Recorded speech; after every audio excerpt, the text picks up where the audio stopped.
MBBS అయినా, BTech అయినా వాటిని చదవడం వల్ల వచ్చే లాభం ఏంటి అని ఆలోచించాకే వాటిని చదువుతాం. అలానే పురాణాల విషయంలో కూడా. మరి పురాణాలు చదవడం వల్ల లాభం ఏంటి? మనం ఎవరెవరో చెప్పే పురాణాలు వింటూ వింటూ అవేంటో మనకు తెలియనివి, అవసరం లేనివి అనుకుంటూ ఉంటాం కదా! కానీ నిజానికి ఒక రోజు మనిషి ఏం చేయాలి? ఎలా తన దినచర్య మొదలవుతుంది? అన్న విషయం దగ్గర నుంచి ప్రతి విషయాన్ని వివరంగా వివరిస్తాయి ఈ పురాణాలు. పాపం అంటే ఏంటి? ఎలాంటి వారితో స్నేహం చేయాలి? ఎవరిని దూరం ఉంచాలి?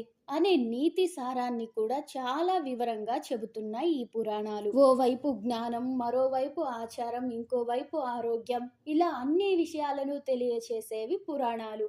కాబట్టి ఎవరైతే పురాణాలని చదువుతూ వింటూ ఉంటారో వాళ్ళ జీవనం సుఖంగా సాగిపోతుంది. చివర్లో మోక్షం కూడా లభిస్తుంది. అందుకే కాబోలు ఇప్పటికీ పురాణ ప్రవచనం అవిచ్ఛిన్నంగా సాగుతోంది.